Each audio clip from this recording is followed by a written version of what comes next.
Welcome to Know Yourself. This is Matteo Galatis. In the previous episode, I touched on our feedback mechanisms, and it begins with our physical body. And our physical body has what is known as a nervous system, and the nervous system has two aspects to it. The sympathetic part, which gives you energy, which raises you up, it's the positive side, and the parasympathetic nervous system, which brings you down. It relaxes you.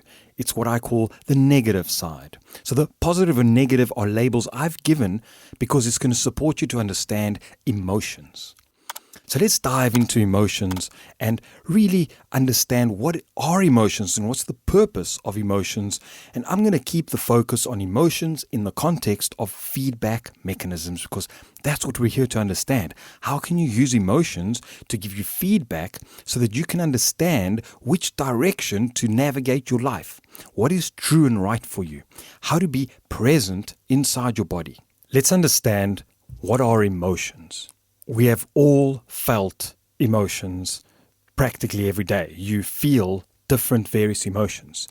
The primary emotions that have been identified are that of joy, sadness, anger, fear, anticipation, surprise, disgust. Those are what are known as the primary emotions. And from there's various other emotions. Emotions of jealousy, of guilt, of regret. Fearful emotions like concern and apprehension and worry. Empowered emotions like curiosity and flexibility, and other energizing emotions of happiness, passion, vibrancy, cheerfulness.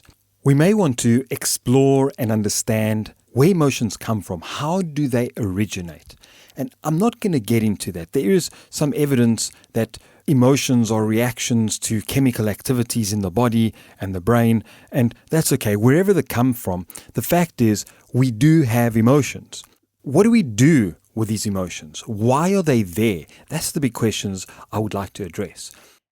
I would like to suggest that emotions are there to give you feedback, to tell you when you're congruent with your life or when you're not, when you're making the right decisions or when you're not. Let's continue the example from the physical body. In the physical body, I said that there's two sides of the nervous system. The sympathetic nervous system that brings you up, where I call the positive side, and the parasympathetic nervous system that brings you down, the negative side. Now, similarly with emotions, we have positive emotions and we have negative emotions. And it's important to embrace and embody both. Both sides are important.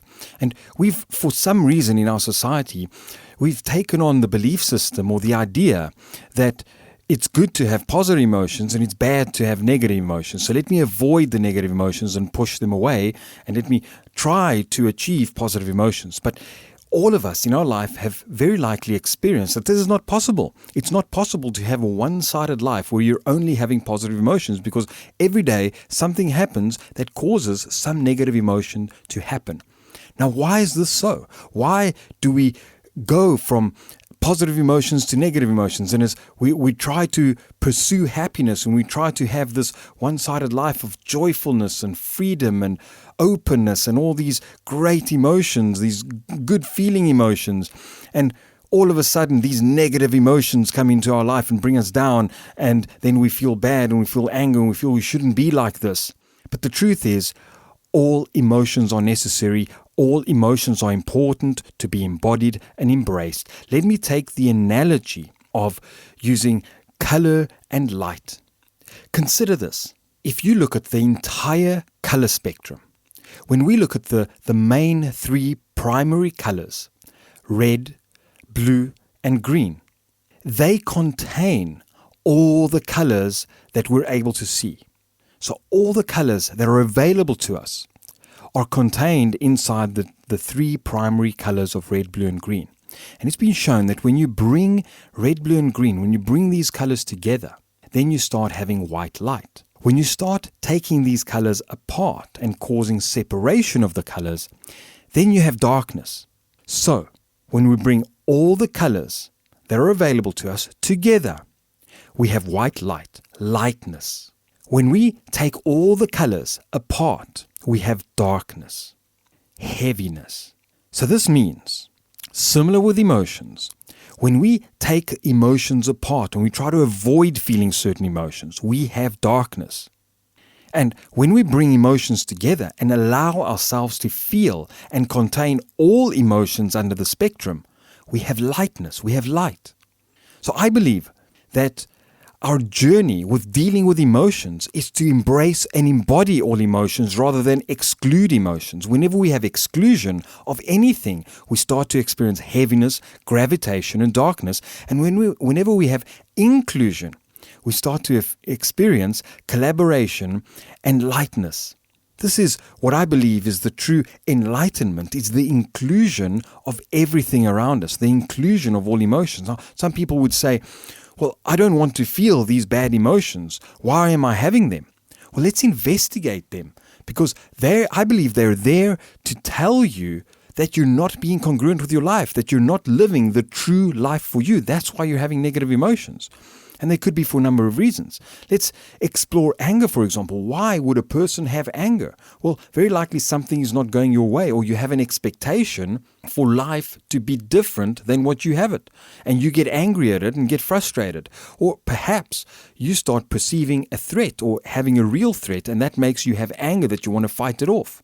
So there's a real need to having anger. It's giving you feedback and telling you what's happening with you and your relationship with the outside world and your environment.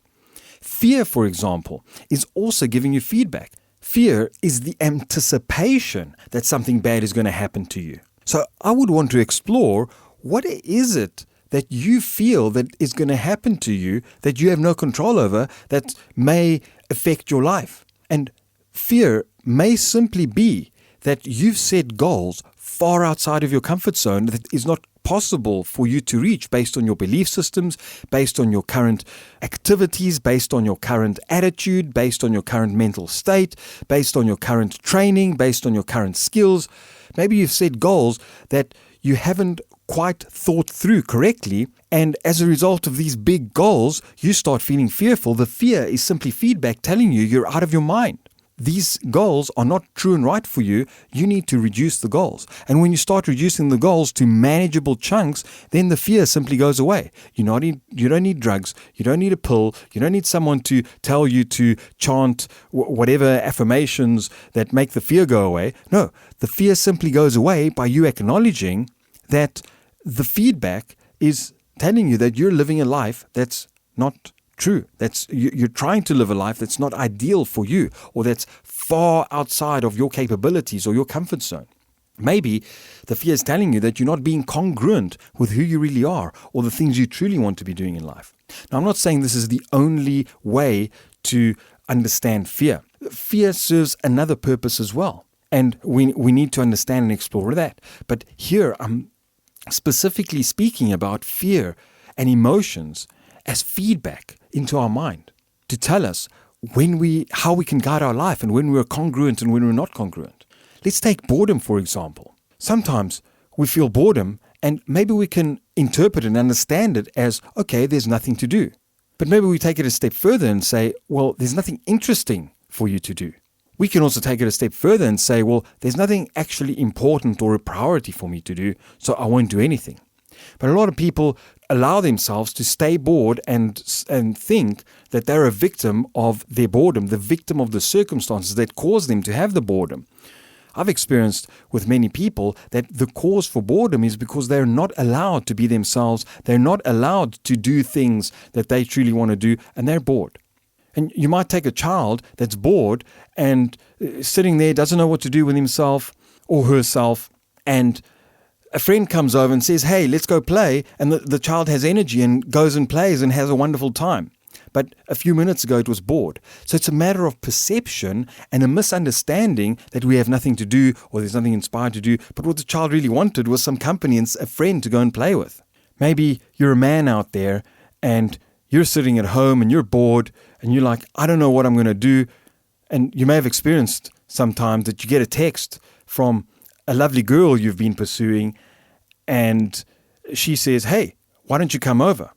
All of a sudden, you're not bored anymore. You're excited. You're enthusiastic. You're energized. You're ready in 5 minutes and you're out the door, full of energy. not bored, not lethargic, not lazy, not passing time.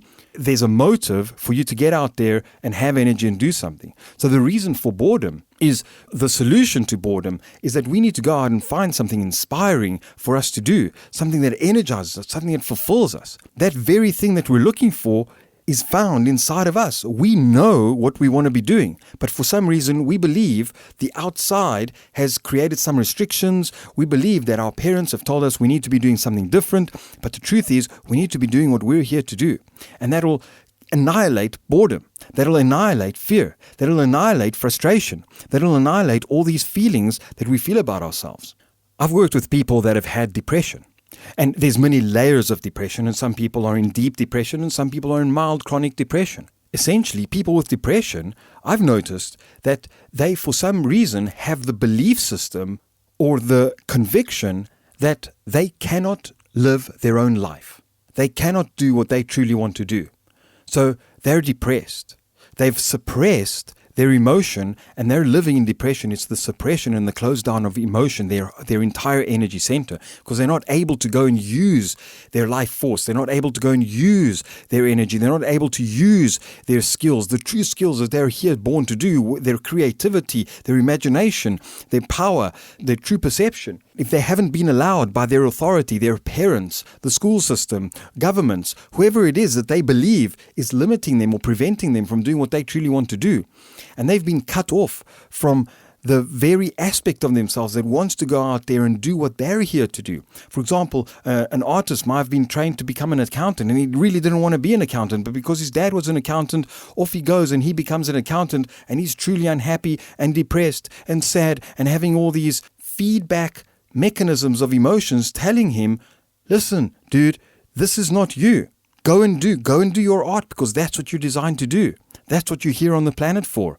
But people don't know how to pay attention to their own feedback system, and they go to a doctor, and what does a doctor do? He gives you pills and prescribes you some kind of a prescription of drugs saying, oh, there's something wrong with you. You have depression, you have sadness, you have some kind of chronic mental condition, and I don't believe it's any of that. All of that can be solved. All of that can be resolved when you understand the principle of using emotions as feedback. And that's what we need to embrace and embody. And I believe this can take us a little step further towards our liberation as human beings, and us as human beings living our potential. There's so many people in the world not living their potential and not being true to themselves and not doing what they're here to do and what they're designed to do, and not accessing and embodying their creativity and their natural skills and talents. And as a result of this, what do? They shut down because they think, oh, I'm not supposed to be doing that. I should be doing, something else, what my parents told me to do or what some aptitude test said. No, go inside yourself and find what is it that you're here to do, and go and explore that. Go and do that. That's what you're here to do. And your emotions are simply giving you feedback. The other side is possible as well. Imagine your children are so excited. They're 2 and 3 and 4 years old, and they're playing around, and they're getting excited and more excited and more excited and elated and out of their bodies, and they start screaming and they start getting too much. What do you tend to do? You calm them down. You say, keep quiet, calm down, relax. Why do you do that?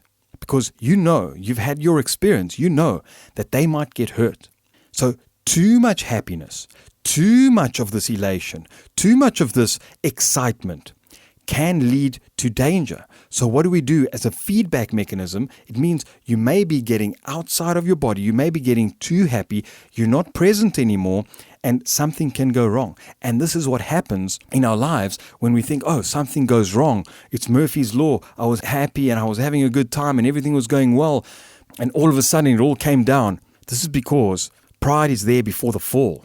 So when we're excessively stepping into a false persona, a part of ourselves that's too happy, too exhilarated, too elated, too proud, and you're not being your true, authentic self, connected to your heart, being present, connected, what happens is something will come and will take you down and bring you back down so you can see things as they are, not see things through your relation. And this is a very important point that many people don't understand. They're trying to pursue happiness, and they kept being brought down because they're trying to pursue a false illusion. And we've been sold many false illusions out there, and it's time to bring us back to reality, to what our true reality is. You will find your true joy, true joy, not happiness, not some kind of an ideal or a fantasy life or anything like that. You will find true joy within yourself when you're doing that which you're born to do. And that's the big message I'd like to bring you.